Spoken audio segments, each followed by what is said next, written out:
இந்த குடும்பம் வந்து ஒரு நல்லறமாக, மகிழ்ச்சியாக, சந்தோஷமாக, நிம்மதியாக, இதுதான் முக்கியம்.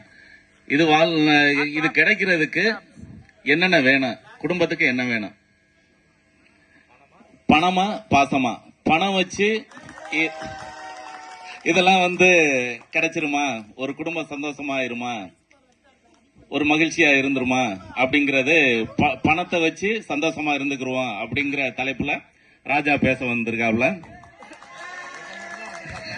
இனிமே வருவாப்ல. அடுத்து ஒரு பெரிய கியூ வரும். இன்னும் 2 சேர் போட்டாச்சு. ராஜா பேச பேச 2 பேர் வந்து தானா உட்காந்துருவாங்க. கிடைச்சிரும், பாசம் தான் முக்கியம் குடும்பத்துக்கு அப்படிங்கறதுல பேச வந்திருக்காங்க கௌதம் சுந்தர், ராம்குமார்.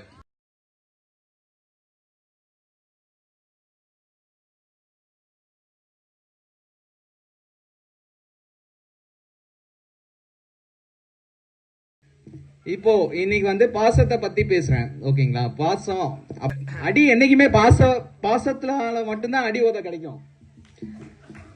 பணத்துக்காக அடி உத என்னைக்குமே கிடைக்காது. பாசத்தை பத்தி பேசிடுறேன். பாசம் இப்போ இன்னைக்கு நடந்த சூழ்நிலை பாத்தீங்கன்னாலே பாசம் தான். என்ன பாசம் அப்படின்னா, நம்ம வருஷம் ஐயாவுக்கு சாமி கும்பிடுறோம். கிட்டத்தட்ட 4 வருஷமா நம்ம அலங்காரத்துல இருந்து எல்லாமே சிறப்பா பண்ணிட்டு இருக்கோம். சோ இன்னைக்கு பாத்தீங்கன்னா திடீர்னு மத்தியானம் எங்க இருந்து எந்த கூட்டம் வந்துச்சுன்னே தெரியல. நம்ம சாமி கும்பிடும் போது அத்தனை கூட்டமும் நம்ம பாசத்துக்காக வந்துட்டாங்க. விஷயம் எல்லாருமே நோட் பண்ணிருப்பீங்க. ஐயாவா வெறும் இளைஞரா கூப்பிட்டு வந்து வா காப்பா கட்டுன்னு பாசமா கூப்பிட்டாரு. அந்த பசங்களும் பாசமா வந்து நம்ம கிட்ட காப்பு கட்டிட்டாங்க. பாத்தீங்களா யாராவது? அத்தனை இளைஞர்களும் இன்னைக்கு எல்லாருமே பாசமா காப்பு கட்டிக்கிட்டாங்க. எல்லாம் போய் போன நோன்றீங்க. ஐயாக்கு கொஞ்சம் சேவை பண்ணா நல்லா இருக்கும். அவரும் கொஞ்சம் பாசமா பாப்பாரு. இல்ல இப்ப வேலையில செல்போன் பாக்குறது ஒரு வேலை தான். அந்த மாதிரி செல்போன் வந்து ஒன்னோட ஒன்று. இப்போ இன்னொரு பாசம் வேற இருக்கு. அதாவது வீட்டுல அம்மா அப்பா பாசம் தாண்டா அதிகமா போயிட்டு இருக்கு இப்ப. உண்மை, அது உண்மைதான். எல்லாம் இந்த ஃப்ரீ ஃபயர்ன்ற ஒரு பாசத்துக்கு அடிக்ட் ஆயிடுறீங்க. அப்புறம் வாட்ஸ்அப் மெசேஜுக்கு ஒரு அடிக்ட் ஆயிடுறீங்க. ஃபேஸ்புக்கு ஒரு அடிக்ட் ஆயிடுறீங்க. இதெல்லாம் வந்து உங்களுக்கு ஒரு பாசம் தான். ஸோ அந்த பாசத்துக்கு அடிக்ட் ஆயிட்டீங்கன்னா அதை டெய்லி சர்ச் பண்ணிக்கிட்டே இருக்கீங்களா? அந்த மாதிரி வீட்டில் அம்மா அப்பா கிட்ட உட்காந்து பேசி பாருங்க. அதை விட டபுள் மடங்கு பாசம் கிடைக்கும். அந்த பாசம் எப்படி கிடைக்கும்னா அடி உதையில தான் கிடைக்கும்.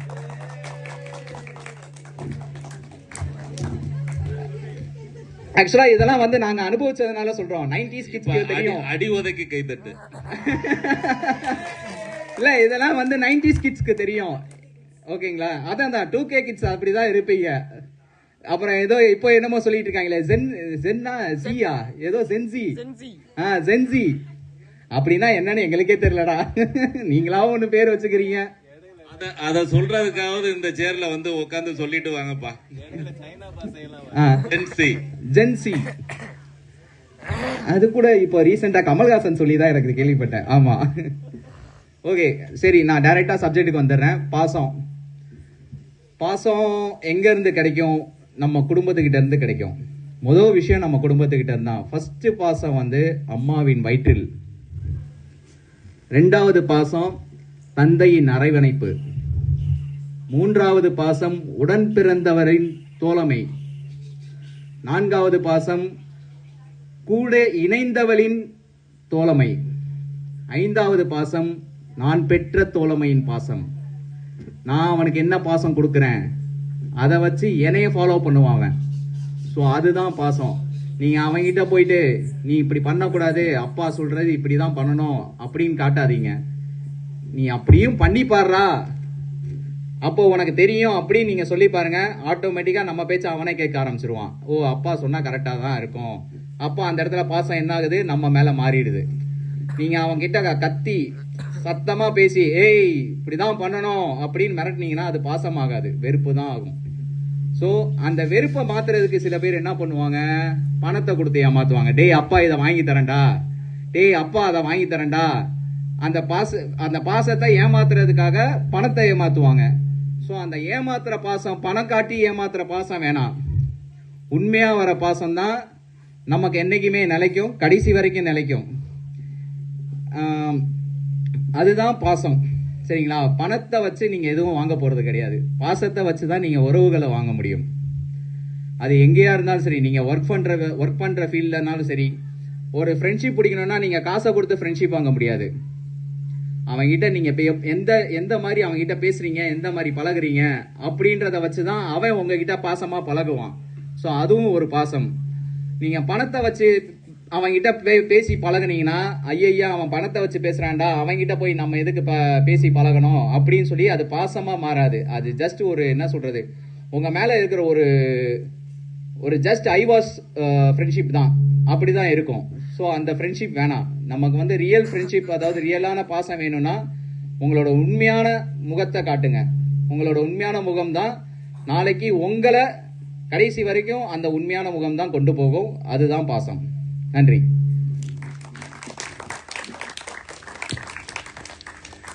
அருமையா ஒரு 10 நிமிஷம் உரை அருமையா நடந்துச்சு.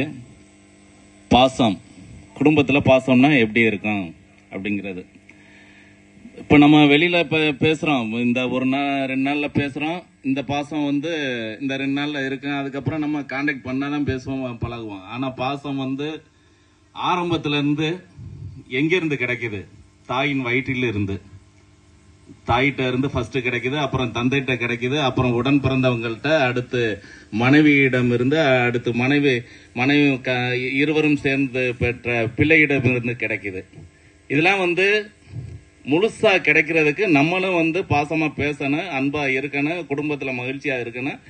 அப்படி இருந்தா எல்லாருமே, இப்போ ஒரு 5 பேர் இருந்தாங்கன்னா 5 பேரும் ஒரு சந்தோஷமான சூழ்நிலையில பேசி பழகுனாதான் இந்த இது கிடைக்கும், பாசங்கள் கிடைக்கும். இது குடும்பத்துல இவங்களுக்கெல்லாம் இருக்கு பாசம். இதெல்லாம் இந்த பாசத்தை நீங்க பகிர்ந்துக்கிறீங்க, பேசிக்கிறீங்க, பழகிக்கிறீங்க அப்படிங்கிற கருத்தை அழகா சொல்லியிருக்காங்க கௌதம் சுந்தர். வெளியில பழகுறது நல்ல பழக்கங்கள் இருக்கும், அது மேலோட்டமான பழக்கமா தான் இருக்கும். குடும்பத்துல பழகிக்கிறீங்க. சில பேர்லாம் குடும்பத்துல பேசவே மாட்டாங்க, ரொம்ப சைலண்டா இருப்பாங்க. வெளியில போனா 1000 விஷயம் பேசுவாங்க ஃப்ரெண்ட்ஸ் கிட்ட. ஆனா அப்பா அம்மாட்ட பேசுறதுக்குள்ள நேரங்காலமே கிடைக்காது, நேரம் ஒதுக்க மாட்டாங்க. அவங்க எதுவும் 4 வரி கேட்டா கூட ஒரு வார்த்தை கூட சொல்ல மாட்டாங்க. வெளியில பசங்க போயிடுவாங்க, ஒரு சைலண்டா தான் இருக்கும். இப்போ உள்ள சூழ்நிலை, இப்போ உள்ள ஜெனரேஷன், ஒரு வளர்ற சூழ்நிலை, பெரும்பாலான சூழ்நிலையை சொல்றேன். சந்தோஷமா பேசுங்க, பழகுங்க. அடுத்து வளர்ற சூழ்நிலை, வேலை பார்க்குற சூழ்நிலையில பேசுங்க, பழகுங்க. குடும்பத்துக்கு அதிக பங்கு கொடுத்து நேரம் ஒதுக்கி அதுல பாசத்தை கொண்டுகிட்டு வந்தீங்கனாலே சந்தோஷம் இருக்கும். அடுத்து இதெல்லாம் என்னப்பா பேசி என்னப்பா பண்ண, எது வேணும்? ஒரு பொருளாதாரம் ஒரு குடும்பத்துக்கு தேவை, அதான சந்தோஷம், வாழ்க்கையில சந்தோஷம். அந்த தேடலுக்கு நான் பணம் இருந்தா தானே, என்னட்ட பணம் இருக்கியா, இதெல்லாம் எனக்கு கிடைச்சிரும் அப்படிங்கிற இதுல ராஜா இப்ப பேச போறாப்ல. ராஜா பணத்தை வச்சு அப்படியே மக்கள்கிட்ட அப்படியே அள்ளி வீசுங்க.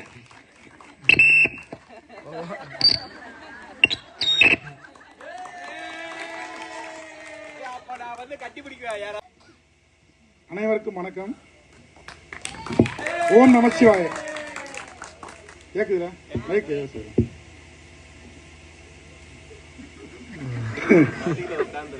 என் கண் முனே அமர்ந்திருக்கின்ற கோடீஸ்வர பெண்களே, அந்த கோடீஸ்வர பெண்களால் அடக்கி ஆளப்படுகின்ற லட்சாதிபதி ஆண்களே, இங்கே குபேரர் போல் அமர்ந்திருக்கின்ற நடுவர் அவர்களே, பணத்தோடு மோதி ஜெயித்து விடலாம் என்று மனப்பால் குடித்து அமர்ந்திருக்கும் எதிர் அணியினர், உங்கள் அனைவருக்கும் இனிய மகா சிவராத்திரி வாழ்த்துக்களை தெரிவித்துக் கொண்டு எனது இந்த சிறிய உரையை துவங்குகிறேன். பசங்க வந்திருக்காங்க. ஐயா, நான் உனக்கு சாமி கும்பிட்றேன், என்னுடைய அன்பை உனக்கு கொடுக்குறேன். அடுத்தாப்புல எனக்கு நல்ல வேலை கிடைக்கணும், நல்ல வரன், நல்ல ஒரு அழகான மனைவி கிடைக்கணும், ஒரு நல்ல வேலை கிடைக்கணும், அடுத்த டிமாண்டு. அதே மாதிரி பெண்கள் போறான், ஐயா உனக்கு நான் சேவை பண்ண வந்திருக்கேன், போறோமா? அடுத்தாப்புல என்ன கேட்கறான், எனக்கு கை நிறைய சம்பாதிக்கிறான், கணவர் வரணும், வீடு வாங்கணும், கார் வாங்கணும், அடுத்தாப்புல ரெக்யூர்மெண்ட். அப்ப நம்மளுடைய அன்பு அந்த இடத்துல எதை தீர்மானிக்குது அப்படிங்கிறத நம்ம முழுசா நம்ம தெரிஞ்சுக்கிறோம். இன்னொன்னு பாத்தீங்கன்னா, மனைவியோட அன்பு.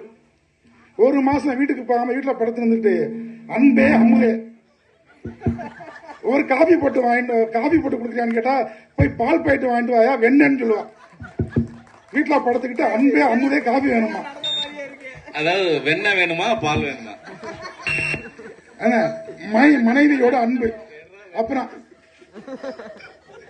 அப்புறம் உடன் பிறந்தவர்கள்ட்ட போய் எல்லாருமே போய் ஒன்னு உட்காந்துக்கிட்டு ஒரு பெரிய கஷ்டத்திலேயே அதில் இருக்கும் பொழுது, ஒரு பெரிய பொருளாதார கஷ்டத்தில் இருக்கும் பொழுது, எதை நம்மளால கொஞ்சம் சிறிய உதவி கூட பண்ணாம நான் மேல பாசமா இருக்கேன் அப்படின்னு சொன்னா அவன் போடா அப்படின்னு சொல்லிட்டு அவன் வேலையை பார்த்துட்டு அவன் போயிடுவான். கூட பிறந்தவரோட பாசம். அப்பா அம்மா முடியாம வீட்டுல படுத்திருக்காங்க, மாத்திரை வாங்கி கொடுக்கணும், மருந்து வாங்கி கொடுக்கணும். இந்த போயிட்டு அம்மா நான் அவனுக்கு காலை அமைக்க விடுறேன், மருந்து வாங்கிட்டு வாடா, காலை நான் அமைக்கிறேன். அந்த இடத்துல தீர்மானிக்குது பணம். சரிங்களா? அப்ப பிள்ளைகள் நம்ம மொபைலை வாங்கி கொடுத்து கிடைக்க கூடாது. பக்கத்துல பையனை உட்கார வச்சுட்டு, தம்பி நீ உட்காந்து காலைல புக்கப்படி, சாயந்தரம் ஆனோன்னா போய் கந்த சஷ்டி கவசம் எடுத்து படி அப்படின்னு சொன்னா, யோ நீ யாக்கியா நீ பெத்து அவன் கேட்பான். உன்னை யாரையா நீ பெத்துக்கிற சொன்னா, என் கூட படிச்சிருக்கேன், பைக் வச்சிருக்கேன், செல்போன் வச்சிருக்கேன், நீ கந்த சஷ்டி புக்கை கொடுத்து படிக்க சொல்ற, புக்கை கொடுத்து படிக்க சொல்ற போயா அப்படின்னு சொல்லிட்டு அவன் நம்மள கொஞ்சம் கூட மதிக்க மாட்டான். அந்த இடத்துல சுத்தம் உள்ளதும் போயிடும். பெற்றோர்களே நம்ம கொடுத்து கிடைக்க கூடாது. அப்போ நாங்க பாசத்துக்கு எதிரானாலும் கிடையாது. நம்ம அந்த ஒரு குடும்பத்துல கணவன் மனைவி சந்தோஷமா இருக்கணும் அப்படின்னா அங்க இருக்கக்கூடிய அடிப்படை தேவைகள் நிறைவடையணும். அந்த அடிப்படை தேவைகள் நிறைவடைவதற்கு முக்கியமான மூலதனம் பாத்தீங்கன்னா பணம். எந்த குடும்பத்துல பொருளாதார சிக்கல் இல்லையோ அந்த குடும்பம் தான் அன்பு அங்கே தலை துவங்கும். இதுதான் அடிக்கடி பேசிக்கு.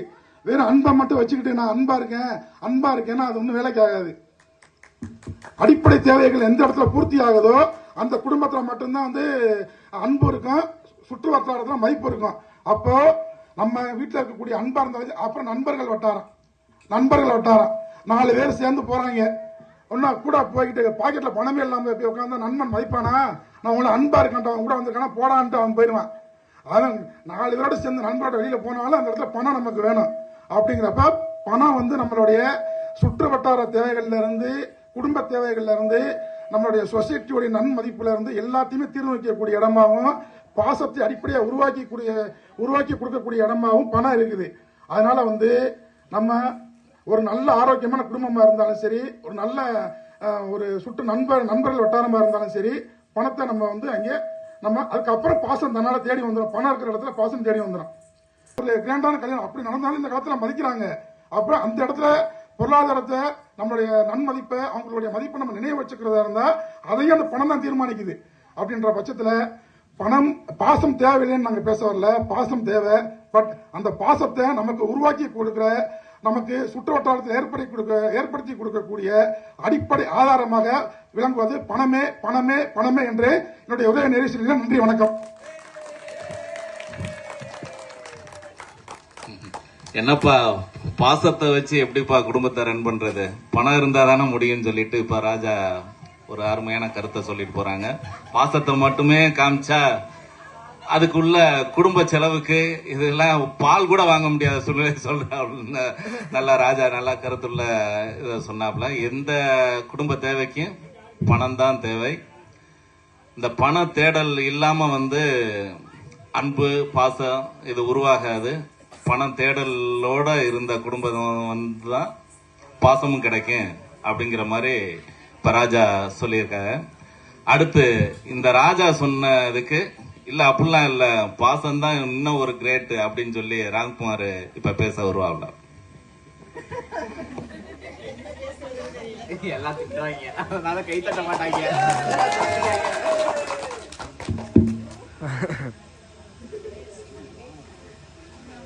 அனைவருக்கும் எனது இனிய சிவராத்திரி இரவு வணக்கம். எனக்கு சரியா இதுவரை நான் பட்டிமன்றம்லாம் பேசினது இல்ல. ஏதோ நம்ம உறவினர்கள் இருக்கிறதுனால யாருமே பேசினது இல்ல பட்டிமன்றத்துல. ஓகே. மாசி மகா சிவராத்திரி கலரி விழா, இந்த திருவிழாவில் நமது உறவினர்கள் பந்தங்கள் எல்லாரும் அனைவரும் ஒரு அன்பால பாசத்தால இணைந்து நம்ம ஐயாவை கும்பிட வந்திருக்கோம். இதுவே ஒரு பெரிய வெற்றி. அது போக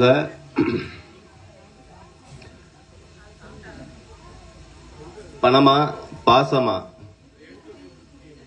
இந்த இதுல வந்து நான் பாசத்துக்காக பேச வந்திருக்கேன். பணம்ட்டு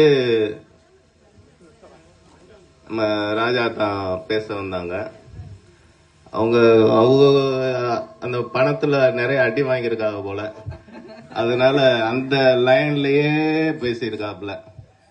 புருஷ பொண்டாட்டி என்னன்னா, உண்மையான அன்பு இல்லாதவங்க யாரும் ரொம்ப காலத்துக்கு வாழ முடியாது.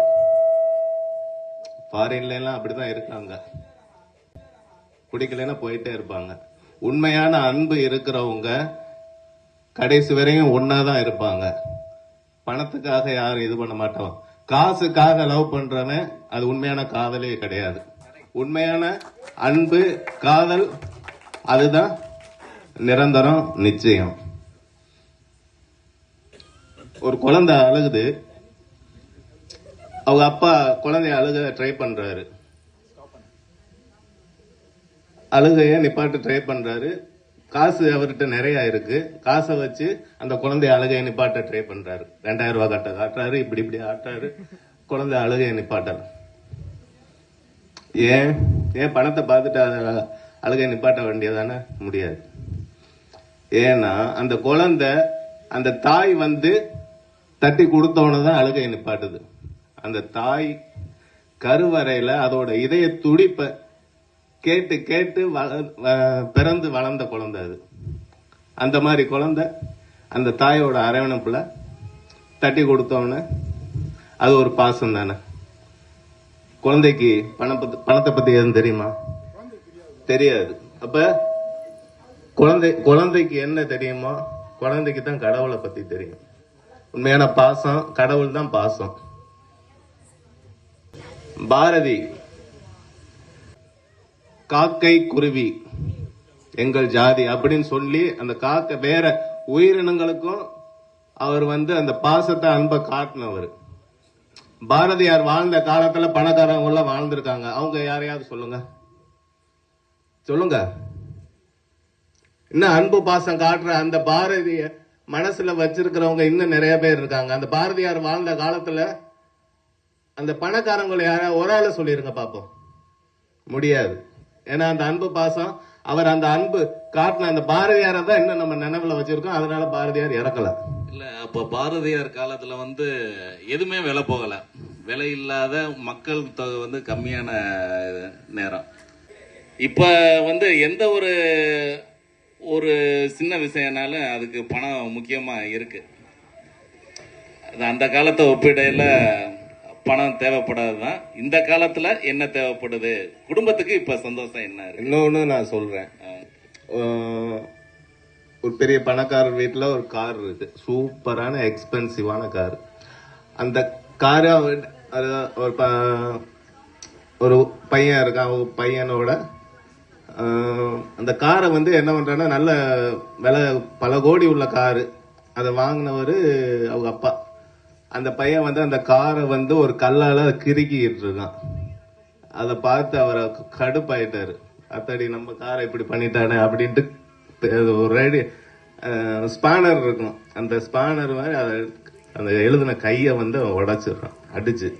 அந்த பையனோட கை பெரிய இதாயிருச்சு. அதோட ஆஸ்பத்திரிக்கெல்லாம் கொண்டு போய் பார்த்துட்டு அதோட அவரே கூட்டிட்டு போய் எல்லாம் சரி பண்ணிடுறாரு. கை சரி வராது, கொஞ்சம் நாள் ஆகும் அப்படின்ட்டு கட்டு போட்டு வீட்டுக்கு கூட்டிட்டு வராங்க. வீட்டுக்கு கூட்டிட்டு வந்து அவன் பெட்ல படுக்க வச்சுட்டு அதுக்கப்புறம் அந்த காரை வந்து பாக்குறாரு.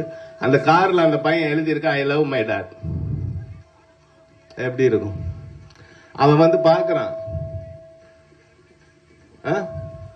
இதுல யாரோட பாசம் அங்க ஜெயிக்குது? அந்த பையனோட பாசம் தான் ஜெயிக்குது. அழுக வரும்ல இதெல்லாம் கேட்டா. பணத்துக்கு வந்துட்டாரு. அந்த டயத்துல அவன் அழுதுருப்பாங்க. அந்த நிச்சயமா எனக்கே கண்ணு கலங்குது. பணத்தை பத்தி பேசிட்டு இருக்க. காதலுங்க, அன்புங்க, எல்லாரையும் நேசிங்க. பணங்கிறது ஒரு பேப்பர், ஜஸ்ட் ஒரு பேப்பர். அன்புதான் உணர்வு, அன்புதான் உணர்வு, அன்புதான் லைஃப், அன்புதான் எல்லாம். அன்பே கடவுள். வணக்கம். அன்பே கடவுள், அன்பே சிவம். இந்த சிவராத்திரியில அன்பே சிவம் எல்லாம் பணத்தை வச்சுமே தீர்மானிக்க முடியாது. அன்பு இருந்தாதான் அந்த குடும்பத்துல வந்து அம்மா அப்பாவோட சந்தோஷமா இருக்க முடியும், மனைவி மக்களோட சந்தோஷமா இருக்க முடியும். குழந்தைகள் வந்து நம்ம பிறந்தது முதல் நம்ம வளர்ப்புல உள்ள சிந்தனை அப்படிதான் வளரும். அதுக்கு திடீர்னு எந்த சிந்தனையும் ஒரு வெளியில வர்றதுக்கு முன்னாடி அவங்க அப்பா அம்மா அந்த குடும்ப சூழ்நிலையில உள்ள பாசம் தான் குழந்தைக்கு வரும். அது நல்ல கருத்து ராம்குமார் சொன்னது. அவனோட மதிப்பு தெரியாது, காரு அப்பா எவ்வளவுக்கு வாங்கினாங்க என்னன்னு தெரியாது. ஆனா அவனோட பாசத்தை வந்து அந்த கார்ல வந்து அவன் செய்யறது, அந்த காருக்கு லாஸ் நமக்கு லாஸ், அது அசிங்கம் அப்படின்னு நினைக்கல. அவனோட அன்பை வெளிப்படுத்துற விதத்துல அவன் கவனிக்காம அவங்க அப்பாவே அடிச்ச அந்த நொடி பண தேடல்ல வந்து இவன் வந்து கொஞ்சம் இது பண்ணிட்டானே, பெற்ற பையனே அதுல வந்து ஒரு ஒரு அழகற்ற சூழ்நிலையை கார்ல உருவாக்கிட்டானேங்கிறதுல பணத்துல இருந்து பாசத்தை மறைச்சு பணத்தால வாங்கின கார்னால பையனே அடிச்ச அந்த வேதனை எனக்கே ஒரு சின்ன கண்ணு கலங்குற ஒரு இது வந்துச்சு. அது உங்களுக்கு லாங்ல தெரிஞ்சா என்னன்னு தெரியல. ஜூம் போங்க. இது இப்படியே கண்ணு கலங்கிட்டே இருந்தா என்ன பண்றது குடும்பத்துல? பணம் இப்ப வேணும்பா. அந்த காலத்துல வந்து நீங்க சொல்றதெல்லாம் அந்த காலத்துல எதுவுமே தேவைப்படாது. 3 வேளைக்கு எதுவும் இயற்கையா கிடைக்குது, பழங்கள் கிடைக்கும், விவசாயம் பண்ணாங்க, சாப்பாடு கிடைச்சிச்சு, வேற வாழ்க்கை முறை வந்து எளிமையா இருந்துச்சு. பணமே தேவையில்லை அந்த காலத்துல. நிலத்துக்கு மதிப்புள்ள, தங்கத்துக்கு மதிப்புள்ள, எந்த வாழ்க்கைக்கு தேவைப்படுற பொருளுக்கு எதுக்குமே மதிப்பு கம்மியா தான் இருந்துச்சு. அப்ப வந்து பணமே தேடலே, பணமே பெரிய விஷயமா வந்து இல்ல. அப்ப வந்து பாசமா இருந்தாங்க. ஆனா இப்ப உள்ள காலத்துக்கு எந்த பொருளை வாங்கினாலும் பணம் கண்டிப்பாக தேவைப்படுது. இன்றைய சூழ்நிலையில வந்து பணம் எந்த அளவுக்கு முக்கியங்கிறத வந்து இருக்கிறனாலதான் இப்ப ஆம்பளை வந்து சம்பளத்தை சொல்லக்கூடாதுன்னு சொல்லுவாங்க, பொம்பளைங்க வந்து வயசை சொல்ல மாட்டாங்க, ஆம்பளைங்க வந்து சம்பளத்தை சொல்ல மாட்டாங்க. ஆனா ஆண்கள் தான் சம்பாதிக்கிற காலங்கள் இருந்துச்சு முன்னாடி, பெண்கள் சம்பாதிக்காத காலம் இருந்துச்சு. இப்ப வாழ்க்கையில குடும்பத்துல ஒரு குடும்பத்துக்கு ஒரு ஆண் மகனால சம்பாதிச்சது பத்த மாட்டேங்குது. எப்படி பத்த மாட்டேங்குதுன்னா பண தேடல் வந்து அவங்க குடும்பத்துக்கு தேவையா இருக்கு. பத்தாதனால கூட இருக்கிற மனைவியும் சேர்ந்து வேலைக்கு போற ஒரு சூழ்நிலை வந்து கட்டாயம் இன்றைய காலகட்டத்தில் வருது. பண தேடல் தான். இந்த பண தேடல்ல இருக்கிற இந்த உலகத்துல பாசங்கள் கொஞ்சம் குறைஞ்சுகிட்டு இருக்கு. பணத்தை வந்து தேடுங்கப்பா அப்படின்ட்டு ராஜாவே மறுபடியும் பேச வருவாப்ல. மீண்டும் நானே தான் இங்க வந்து நடுவர் அவர்கள் வந்து சில விளக்கம்லாம் கொடுத்தாங்க. எதிரணியில் உள்ள 2 பேரும் பார்த்தா ரொம்ப அருமையா பேசினாங்க. எனக்கு இங்க கண்ணில் தண்ணி வந்துருச்சு. கரைச்சி பிள்ளை எந்த துடைக்க வழி இல்லாம என்ன பண்றேன்னு தெரியாம என்ன பண்ணினேன், ஒரு ஒரு குழந்தை அப்படியே அழுதுச்சான். அப்படியே அவங்க அம்மா போய் அப்படியே தட்டி கொடுத்தாங்களாம். முதல்ல பாலை கொடுக்கணும், அப்பதான் குழந்தை அழகா நிப்பாட்டும். சும்மா போய் அழகான நேரம் தூக்கி வச்சுக்கிட்டு கொடுத்தா அது சாப்பிட்டு அடிச்சு அனுப்பி விட்றான். முதல்ல பாலை போய் ஆதிட்டு வாமான், பாலை வாங்கி கொடுக்கணும். அப்புறம் அது பதில் எதுக்கு? அப்புறம் ஒருத்தர் கோடிக்கணக்கில் கார் வாங்கி அவங்க மயம் கிறுக்கிக்கிட்டு இருந்தாராம். இவர் போய் சுத்தில எடுத்து அடிச்சாராம். அப்ப கோடிக்கணக்கில் கார் வாங்கி மயம் கிறுக்கும் பொழுது 4 முத்தத்தை கொடுத்து, தம்பி இன்னும் கொஞ்சம் நல்லா கிறுக்கு. அவர் கோடிக்கணக்கில் கஷ்டப்பட்டு சம்பாரிச்சு காரை வாங்கியிருக்காரு. இந்த பயவுல போய் கிறுக்குச்சுன்னா அப்ப அவரை போய் அடிப்பார், அடிக்க முடியாது. அது தந்தையோட கடமை அந்த இடத்துல கண்டிக்கிறாரு. பட் அவர் நடந்துகிட்ட விதம் கரியை எடுத்து அடிச்சதுன்னா தப்பா இருக்கலாம். பட் கோடிக்கணக்கான பொருளை கிறுக்கிறது தப்பு அப்படின்னு அந்த இடத்துல ஒரு தகப்பன் வந்து மகனை கண்டிக்கிறது அந்த இடத்துல ஒரு கடமை. அது வந்து இது வந்து அந்த இடத்துல பாசாம நடக்கணும் அப்படின்னு விட்டாருன்னா அடுத்த பக்கத்து வீட்டு கண்ணுக்கு அத்தி எடுத்து குத்திட்டு வருவான். அப்பையும் போய் கண்ணே மணியே நீ வந்து பக்கத்து வீட்டுக்காரனா கொடுத்தா அடுத்த வீட்டு போன கூட்டிட்டு ஓடியே போயிடுவேன். அப்புறம் வண்டி எடுத்துட்டு போய் தேடிக்கிட்டு தெரிய வேண்டியதான் ஒரு ஊரா போய். அப்ப அந்த இடத்துல கண்டிப்புங்கிறது வேற, பாசம்ங்கிறது வேற. நாங்க வந்து பாசத்துக்கு இது ஆப்போசிட்டா பேசல. பட் பணம் அடிப்படை தேவைன்னு தான் நம்ம பேச வரோம். அப்ப அவர் என்ன செஞ்சிருக்கணும், அந்த பையனை கூப்பிட்டா இது கோடிக்கணக்கான பணம், அந்த பணத்தோடைய மதிப்பை அந்த பையனுக்கு புரிய வச்சிருந்தா அவன் கிரிக்கிருக்க மாட்டான். அவனுக்கு பணத்தோடைய மதிப்பு தெரியாதனாலதான் அவன் கிரிக்கிருக்கான். அப்ப பணத்தோடைய மதிப்பை புரிய வைக்காம இருந்தது அந்த பெற்றோடைய தவறு.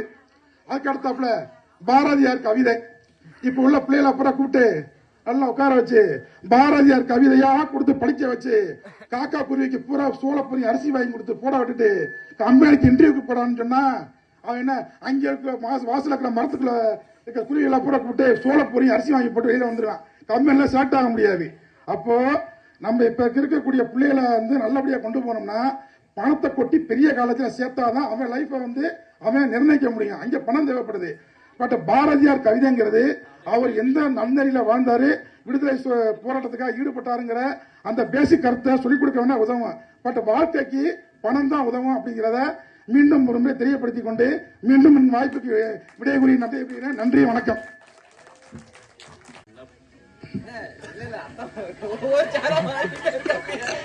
அடுத்த ஆமா இல்ல அது வந்து இப்ப பேசல இல்ல இந்த சேர் வந்து மொத ஆள் பேசினது ராஜா. அங்கிருந்து இப்ப பேசின ராஜா ரெண்டாவது ராஜா. இது என்ன அண்ணியனா? எனக்கு ஒண்ணும் தெரியும். அந்த 5 பேரை தான் தெரியும். நான் தான் கொன்னதே நான் தான்டா. அப்படியா? இதுக்கு ஒரு 5 மார்க் கொடுத்துருவோமா? ரைட்.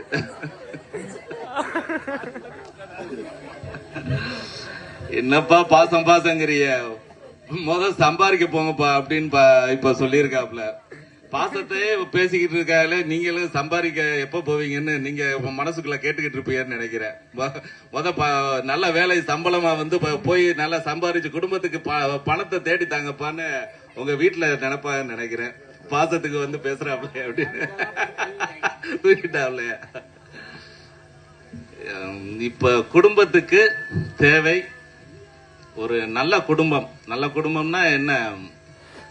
அதுல வந்து நல்ல இயற்கையா ஒரு ஒட்டுதலோட ஒரு உயிரோட்டமான குடும்பம் வந்து என்ன தேவை? மகிழ்ச்சி, சந்தோஷம் தேவை. அது அந்த காலங்கள் தொடர்ந்தாலே அதுல ஒரு நிம்மதி கிடைக்கும். நிம்மதி வந்து இயற்கையா கிடைக்கிறது. ஆனா உயிரோட்டமான விஷயம் அன்பு, மகிழ்ச்சி கிடைக்கிறது வந்து எதனால கிடைக்குது? பாசத்தால கிடைக்குதா, பணத்தால கிடைக்குதா? பணம் வந்து ஒரு தேவைகள் இருக்கு. ஆனா இப்ப எல்லாத்துக்கும் பணம் அப்படிங்கிற சூழல் வந்து மற்ற சமூகம், நம்மளை சுத்தி உள்ள சமூகம் வந்து கொண்டு போயிட்டு இருக்கு. நம்மளை வந்து பணத்துக்கு பின்னாடி ஓட வைக்கிற மக்களாக நம்மை சுற்றி உள்ள சமூகம் வந்து செஞ்சுக்கிட்டு இருக்கு. பணத்துக்கு பின்னாடி ஓடினாதான் உன் குடும்பத்தை நீ காப்பாற்ற முடியும். சந்தோஷத்தை அப்புறம் பாரு, குடும்பத்தை காப்பாத்துறதுக்கு என்ன வேணும்? பணம் வேணும், அதை பாரு அப்படிங்கிற சூழ்நிலையை எது கத்துக் கொடுக்குது? நம்ம சுற்றி உள்ள சமூகம் கத்துக் கொடுக்குது. அதுதான் பணத்தை நீ வந்து உனக்கு என்ன தேவை, அதை இவ்வளவு கொடுத்து வாங்கினாதான் உனக்கு அது தேவை. குடும்பத்துக்கு ஒண்ணு தேவையா, அதை நீ இதை கொடுத்து வாங்கு. அதுக்கு என்ன தேவை? பணம் தேவை. அப்படிங்கிற சூழல் கட்டாயம் வந்து பணத்தை மையமா வச்சுதான் இருக்கு. இந்த வாழ்க்கை வந்து குடும்ப வாழ்க்கை, எளிய வாழ்க்கை, எப்படி வேணாலும் வாழலாம். பண அடிப்படை இல்லாம எளிய வாழ்க்கையை வாழலாம். ஒவ்வொரு வாழ்ற சூழ்நிலைக்கு தகுந்த மாதிரி வாழ்க்கை முறை வந்து பணம் இல்லாத எளிய வாழ்க்கையில சந்தோஷமா வாழ முடியும். கிராமிய சூழ்நிலையில ஒரு வாழ்க்கை முறை இருக்கும். அதுல வந்து பண தேடல் அதிகம் இல்லாத ஒரு சாதாரணமான ஒரு வேலையில இருந்துட்டு குடும்பத்தை சந்தோஷமா கொண்டு போகலாம். இப்ப உள்ள நகர வாழ்க்கையில வந்து எடுத்து பார்த்துக்கிட்டீங்கன்னா, பணம் தேடுறதுக்கு அங்க போய் வேலை பார்க்கறதுக்கு 2 மணி நேரம், போறதுக்கு 2 மணி நேரம், வர்றதுக்கு 2 மணி நேரம் நகர சூழ்நிலை. அப்படி நேரம் ஒரு நாளைக்கு வாழ்க்கை முறை எவ்வளவு நேரம் செலவு பண்ற மாதிரி இருக்குன்னு பாருங்க. இந்த பணத்தினால பணத்தை தேட செலவழிக்கிற நேரம், போறோம் வர்றோம், தேடல் அதிகமா இருக்கு. அதுல குடும்பத்தை பாத்துக்கிறதுக்கு நேரங்கள் கிடையாது. பணத்தை சம்பாதிக்கிறதுக்கு தான் நேரம் இருக்கு, குடும்பத்தை பாத்துக்கிறதுக்கு நேரம் இல்ல. சில குடும்பத்துல பார்த்தோம்னா குழந்தை ஒரு 3 வயசு 4 வயசு குழந்தைங்க இருக்கு. ஒரு 2 பேரும் கணவன் மனைவி 2 பேருமே வேலைக்கு போற சூழ்நிலை நகரத்துல இருக்கு. அந்த சின்ன வயசுலயே தனிமையான சூழ்நிலையில சிறுவர்கள் வாழக்கூடிய சூழ்நிலை இப்ப இந்த காலத்துல நடந்துகிட்டு இருக்கு. எதனால? பாசம் வந்து அங்க கிடைக்க மாட்டேங்குது. பாசம் கொடுக்கறதுக்கு நேரம் இல்லாம பணத்தை தேடி எவ்வளவோ பேரு கணவன் மனைவி 2 பேரும் ஓடி சம்பாதிக்கிறாங்க. பெத்த பையனுக்கு பாசத்தை கொடுக்க முடியாத கால நேரத்தை அவங்களுக்கு கிடைக்க மாட்டேங்குது. அவன் வர்ற ஒரு அப்பா வர்ற நேரம் அவன் தூங்கி இருப்பான். அம்மா வந்த நேரம் அவங்க டென்ஷன்ல ஒரு லிமிட்டா என்ன சொல்ல முடியுமோ அதான் சொல்ல முடியும். அந்த சூழ்நிலையில வர்றவன் வளர வளர வளர வளர அடுத்து நம்ம அதுக்கடுத்து நம்ம தேவைகள் செட்டில்மெண்ட் ஆனதை நம்ம ஒரு பாசத்தை வந்து வெளிப்படுத்த ஒரு 2 தடவைக்கு மேல சொன்னோம்னா அவனுக்கு எரிச்சலா போகும். ஏன்னா பேசாமையே காலம் கடந்து குடும்பத்தை கொண்டுகிட்டு போனதுக்கு அப்புறம் பேச ஆரம்பிச்சோம்னா அதை அவன் பிள்ளைய கேட்க மாட்டான். அந்தந்த நேரத்துல என்ன கிடைக்கணுமோ அத குடும்பத்துல உள்ள ஒவ்வொரு உறுப்பினருக்கும் கிடைக்கணும். தாய்க்கு, தந்தைக்கு, கணவனுக்கும், மனைவிக்கும், மக்களுக்கும், பேரங்களுக்கும் எல்லாமே கிடைக்கணும். இந்த மாதிரி சூழ்நிலையில பணம் தேவையா, பாசம் தேவையா? பணம் தேவைக்கு, குடும்ப தேவைக்கு மட்டும் தேவை. இப்ப வந்து செலவு எப்படி வேணாலும் பண்ணலாம். அரசு மருத்துவமனை இருக்கு, அரசு பள்ளி இருக்கு, எல்லாம் அரசாங்கம் மூலமாக நம்ம குடும்ப வளத்தை பெருக்கக்கூடிய வசதிகள் எல்லாமே அரசு மூலமா இருக்கு. ஆனா நம்ம அதை தேர்ந்தெடுக்க மாட்டோம். பிரைவேட்ல தான் எதுன்னா செக் பண்ண ஹாஸ்பிட்டல் போவோம். நல்ல கான்வென்ட் ஸ்கூல்ல தான் பிள்ளைகளுக்கு தேர்ந்தெடுப்போம். இது கட்டி இதுக்காக தேவைப்படுற பணத்துக்காக நம்ம ஓடிக்கிட்டு இருக்கோம். பிள்ளைகளோட பாசத்தை வெளிக்காட்டாம இப்ப உள்ள சூழ்நிலையில ஓடிக்கிட்டு இருக்கு வாழ்க்கை முறை. இந்த வாழ்க்கை முறையை மாற்றி பிள்ளைகள்கிட்டையும் குடும்பத்துல உள்ள உறுப்பினர் ஒவ்வொருத்தங்கள்ட்டையும் பேசுறதுக்கு நேரத்தை ஒதுக்குங்க. அன்பால பேச்சை கொண்டுகிட்டு வாங்க. இந்த பாசத்தோட உள்ள சூழ்நிலை குடும்ப வளத்தை வந்து பெருக்கினாலே மகிழ்ச்சி, சந்தோஷம் இதெல்லாம் கிடைக்கும். பணம் தேவைதான், அது தேவைக்கு கொஞ்சம் இருந்தா போதும். பாசம்தான் ஒரு குடும்பத்தோட வளர்ச்சிக்கு ஒரு பெரிதும் உறுதுணையாக, ஒரு குடும்பம் மகிழ்ச்சியாக சந்தோஷமா இருக்கிறதுக்கு பாசம்தான் முக்கியமான கூறி, எல்லோரும் இதுவரை பொறுமையா கேட்ட எல்லாருக்கும் நன்றியை தெரிவித்துக் கொள்கிறேன். வணக்கம்.